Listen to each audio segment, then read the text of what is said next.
All right, guys, welcome to another edition of PowerHouse Podcast with Travis Wilson and Corey Packer. All right, today is your topic. I'm excited about this one. This is one that I know every entrepreneur struggles with.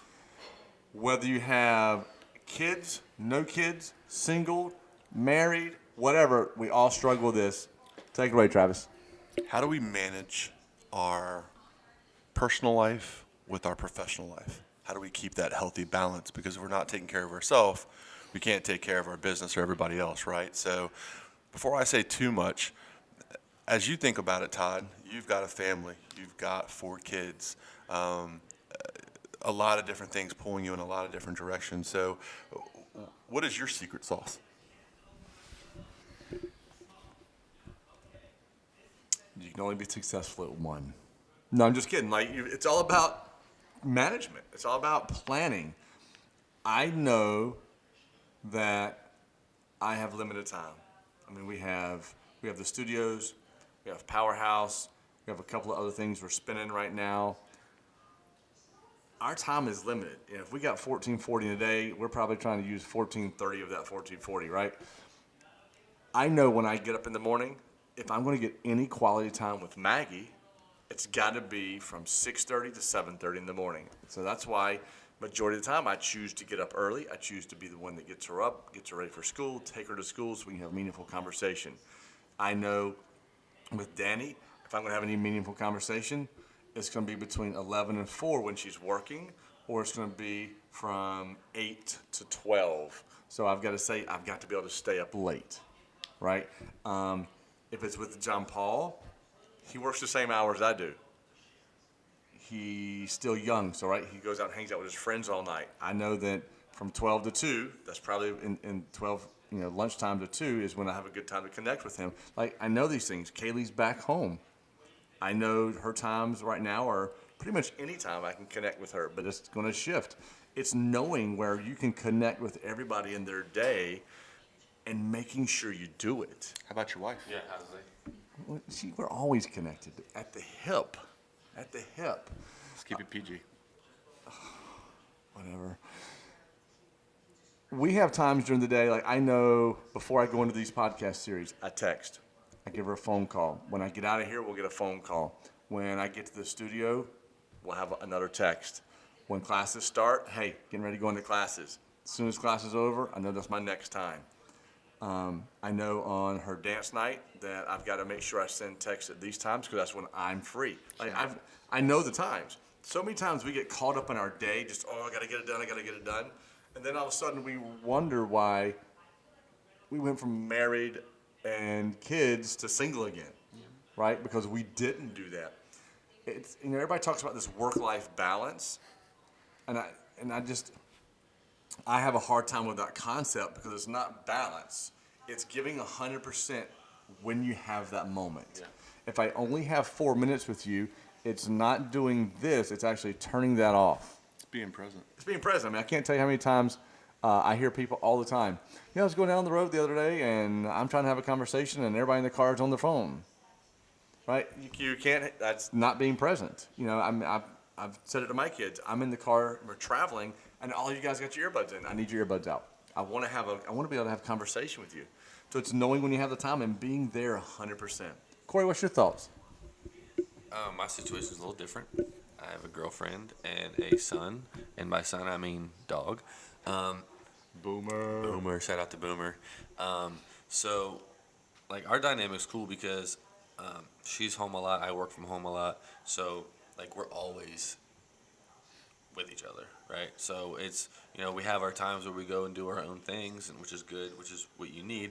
But a work and home balance is so I feel like it's a myth. Because like you said, you got to pick and choose, when you want to be present, when you want to do things, and when you don't. And I think it's the little things that add up. If for all week, if you're not present, if you're just texting or not texting, and you're not communicating, and you're not talking, you're not having these interactions, and then you take your girlfriend out on a Friday night, and you have a dinner, and you're there, right? I feel like that's not good because It's not gonna work. It's not gonna work because it's like, oh yeah, well I'm doing this. We did this, right? That's not good enough. You gotta those little things, like you said. Like every time I go somewhere, every time I go to the studio and film. Hey babe, I'm here. Just want to let you know I'm here. I'm leaving. Hey babe, I'm on my way home. You know, like letting people know when you get there, when you leave places, and just that makes them feel like you care about them, which you should and you do. But it just reinsures that. I'm thinking about you. Exactly. I'm constantly thinking about you, even though I have 1,000 other things going on. And you know, you need to do the same thing to your employees too that you do to your family. I believe. You know, what I mean, treat them the same way you would because you are a family. But that's how I look at it. And you know, and I think communication is like by far the most important thing in any of your relationships, whether it's business or personal. Because if you're not open from the break, and you don't talk about things, and then 6 months later something happens, and you're like, we never even talk about it. Yeah, it's your fault. So that's my take on it. You know, I'm gonna bounce a thought. Think about when you get when you're eating healthy, right? You can't say, well, I ate vegetables on Monday. I don't understand why I'm sick. Yeah. No, you've got to have so many vegetables and so many fruits every single day, and you've got to have those touch points, like you said. Before I start shooting, after I start shooting, when I do this, you're 100%. Be consistent. Travis, you're coming from corporate into entrepreneurship, whole different dynamic in your world. What have you learned? So communication, to Corey's point, I think it's the most crucial thing in the world, period. I don't know that there's a better word out there, because if you can't communicate with one another, you just can't get along. I mean, it's that simple. And being able to understand that and understand how different people learn, right? How to read body language, it's crucial.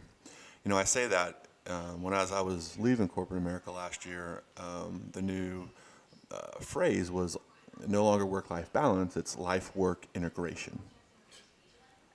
Okay, so, all right, I feel it, I understand. I see what they're trying to do in the bigger picture. At the end of the day, though, you as an individual are going to decide how much time you put in, right? So, you know, it's if you're going to do it, and you know that's what you're about, then you're going to do it regardless whether you're at corporate or you're an entrepreneur, right? So I think for you, I want to say, I think when it comes to managing your day, Todd said it really well earlier when he said he's planned, he's organized, right? You need a structure regardless. When I left corporate America, one of the things that I lost right out of the gate was structure. Like I had to be at work at 8, but I was really at work at 7, right? Because I wanted to be in before everybody else. Because that was my time to get stuff done before our team showed up and before I started having to work on other things, right? I was the last one there because that was my time in the evening to do stuff when it was quieter. You know, when you're in the entrepreneur world, oh, well, now I can sleep until 8 or 9. Yeah. Well, that's great. Now I got something to eat. I got my breakfast. Oh, it's noon. Oh, shoot. I got to be at work. And it doesn't work that way, right? I mean, That's the dream entrepreneurial world. It doesn't exist. Yeah, I lived it for like 2 weeks, and then I realized I was spinning out of control. So, you know, for me, I had to get back into the regiment of waking up at 6, doing what I needed to do, getting my stretching in, going downstairs and getting something to eat, checking my email, what have you. You know, making sure that by 8 o'clock, I'm ready to get on with my day, and I've got my day planned out just like I would if I was working in the corporate. So, you know, what your passion is and what you're chasing changes, but I don't think your planning and organization can change. 100%. I think that has to stay consistent. And we talk about consistency a lot in a lot of things we do. So that's really it for me. Anything? All right, guys, from the PowerHouse Marketing Studios, it is Travis. And Corey. Peace. Sweet. All right, guys, hope you enjoyed today's podcast. If anything, maybe it helped you at least 1% understand what your why is and help you get back to your purpose. And if it helped you just 1% better where you're at, that's getting you closer to the next level of where you need to go. If you have any questions, comments, comment down below, DM us. If you need some help, DM us, let us know. We're always here to help.